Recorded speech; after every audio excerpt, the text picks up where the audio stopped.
It's Jason. Welcome back to Hardy Brothers Outdoors in the John Deere Compact Tractor Buyer's Guide series.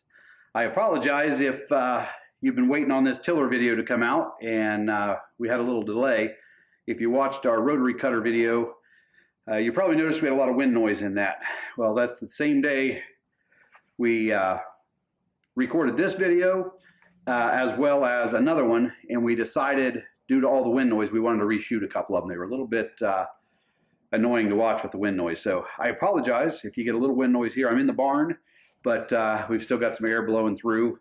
And but we're trying to get these out and minimize the wind as well. So I hope that the series has been good for beneficial to you. If you haven't seen the series, check back on our channel. This is video number 6. We've covered tractor, loader, backhoe, mid-mount mower, and rotary cutter. So today I'm going to talk about the tiller, and I've got the Frontier RT1149 that I'm going to talk about. I'm going to talk about it, but I'm also going to talk about some others. And in the same fashion that we've started the other videos, I want to start off just talking about use case. That when you go to buy a tiller, really think about what your use case is and spend some time talking to your dealer about the right tiller for your use case. Things you might want to think about are, how many acres do you plan on tilling and how often? Has that property been previously tilled, or are you going to be the first one tilling it? And where that may make a difference is just, what are you going to run into? Are you going to run into roots? Or are you going to run into rocks? What kind of condition is that soil in? Excuse me. But think that through. Talk to your dealer about that when you're getting ready to buy. When I bought this, my plan was to till about 1 to 2 acres 1 or 2 times a year for food plots for deer. So I did not have a use case that required me to have a much bigger tiller. And frankly, that's my entire use case for the 1025R. It was a small property. So think about your use case. And I've got a note here. I got a reference real quick.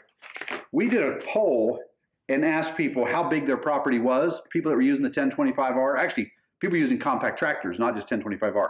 The answer we had was over 47% have fewer than 5 acres.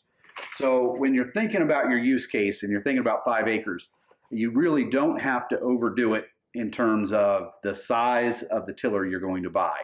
A 4 or 5 foot tiller is going to be plenty big for your property, and it's just important that you size it correctly for the tractor you plan on using it on. So what I want to jump into next is talking about the price of these tillers and what their list price is and what you should expect to pay. So in terms of prices on these tillers, they're going to be, excuse me, kind of all over the board depending on the brand that you purchase. This is the Frontier, excuse me, RT1149. It lists for $2,250. Frontier is built to the John Deere spec. It is a somewhat of a premium brand, and you're going to pay extra for that green premium brand when you're buying from John Deere and through their relationship with Frontier. If you are not hung up on brand, there's a couple others. There's a lot of other ones out there, but a couple others I looked up. Josh uses a 5 foot county line. The RT1149 is a 4 foot Frontier. He bought the county line, which is 5 foot, and it lists for $1,800. I also looked up King Cutter. It lists for $1,739. When I looked at the price of county line versus King Cutter, what I found was King Cutter was consistently $50 to $100 cheaper than county line. Excuse me. So from a pricing standpoint, the price is all over the board. It's going to depend on the brand that you want, and how brand loyal are you? How much do you care? We've had real good luck with the Frontier.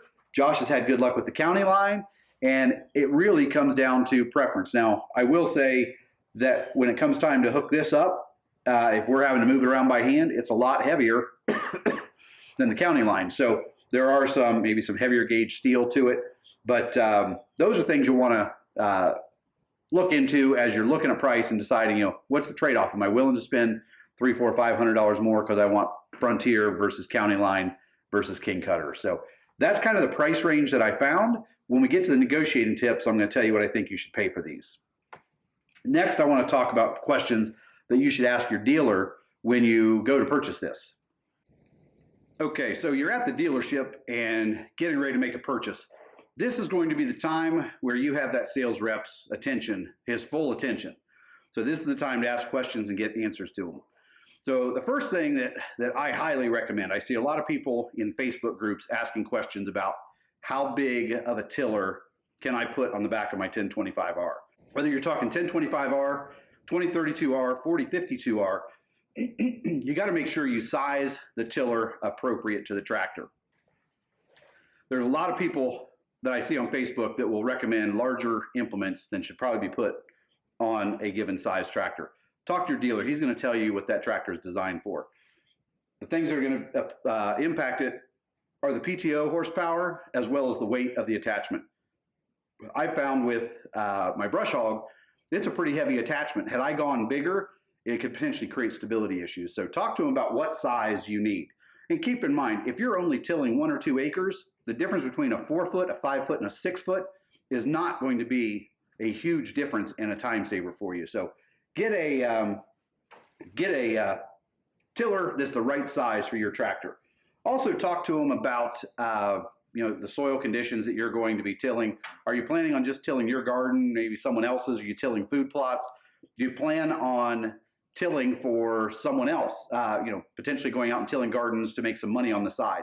How much you're going to use that is something that's also good to talk to the dealer about, because you may want something that's more heavy duty for something that you're going to actually be going out and doing jobs where you get paid. Talk to them about forward versus reverse tines, what direction you want those to spin, or whether you want it to be something that you can switch so that you can go either direction on those. They'll be able to tell you the benefits of each. I always recommend talking about maintenance.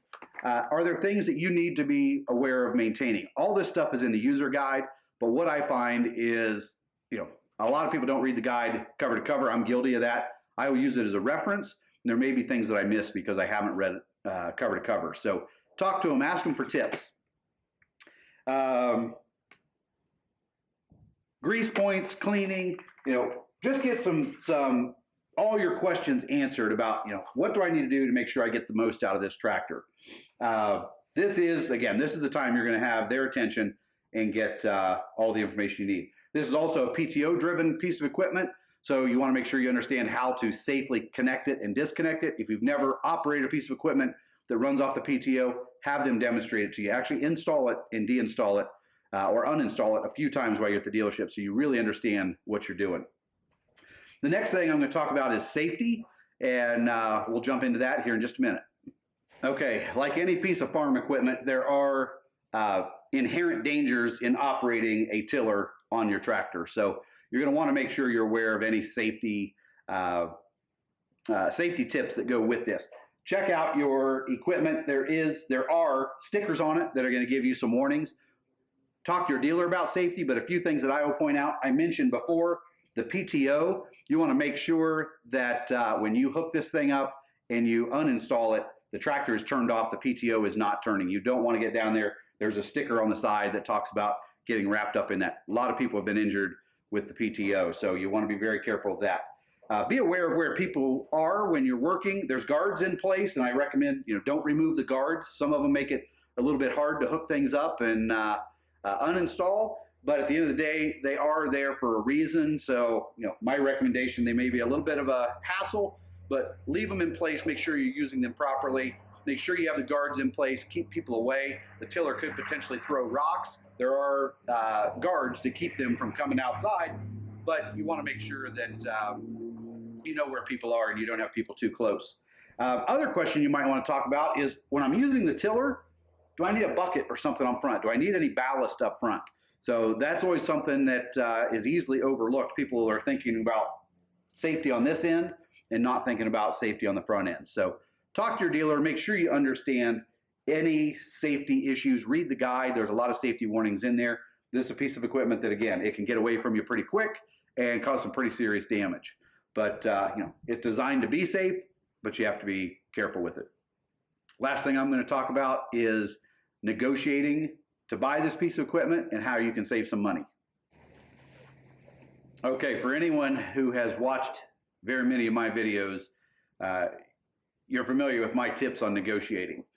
First off, one of the best ways to negotiate is to buy this as part of your tractor package. If you know you want a tiller and you're doing the 0 for 60, 0 for 72, 0 for 84, put this in as part of your bundle. You're going to get your best discounts when you're buying a large number of items, and you get to throw it in on that 0%. So if you're buying the tractor, you're buying the mower, you're buying front end loader, go ahead and add the tiller, and it's probably not going to add that much to your monthly payment over a 60-month period. So bundle it. That's my first tip. Tip number 2, when you're negotiating that bundle, everybody's heard this number from me. I recommend shooting for 19% off of everything. So, add it all up at list price and aim for 19%. You're not always going to get that. I'm getting emails from people that are saying, I've got a dealer, they're not willing to go past 12%. Every dealer has their own cost model and cost structure. They have different, I don't know enough about how they work with John Deere corporate, but every dealer is different. The number of tractors they sell, how much they're willing to discount. So, you may not get the 19%, but it's a good place to start. Decide for yourself. Am I happy at 17? Am I happy with 15? But my recommendation is when you go in there, be willing to negotiate. Don't feel like you have to purchase the day you go in. One of the most powerful negotiating tools can be walking away. That's just more than I can spend. And I don't see it happening. And go home. Chances are they've got your phone number, they've got your email, and give them a chance. See if they call you. Wait 2, 3, 4, 5 days. See if they call. If they don't, give them a few more days. Stop back in. Tell them, I stopped over at Kubota, and I like what I'm seeing at Kubota. Man, it's really coming down to price for me. What can you do for me? So I recommend you just got to be willing to go and ask. You never get the money that you don't ask for off. If you're not comfortable negotiating, another thing you can do, Josh buys a lot of his stuff from Tractor Supply. I think it's their neighborhood or friends and neighbors program. They've got a program for frequent shoppers. They frequently send out 10% off coupons. So you take that coupon in, there's no negotiation. It's immediately 10% off. So, depending on what you're comfortable with, I'm comfortable going in and asking for money off. Other people are not. So there's coupons out there for for Tractor Supply. I'm not sure about King Cutter and Rural King, but don't be afraid to ask for the manager. Say, hey, I know you guys have coupons every now and then. I don't have one. Can you give me the 10% off anyway? Again, you never get what you don't ask for. So the last thing, and I say this all the time too, if you're going to be in there, you're going to spend a lot of money, ask them for a hat, ask them for a t-shirt, ask them for something, get them to throw something in. Wait till right near the end, you've been negotiating, and hey, what are the chances I can get a hat? You never know. So those are my tips. I hope this has been helpful. Please hit like, share our site with your friends, and subscribe to the channel so you know when the next videos come out. I'm getting ready to shoot one more on the rear blade, and I'll talk a little bit about box blades in that one as well. And I'm still hoping to shoot one about the post hole digger. So got a couple more coming. I hope they're helpful. Have a great day, and keep in mind, outdoors is always in season. Thank you.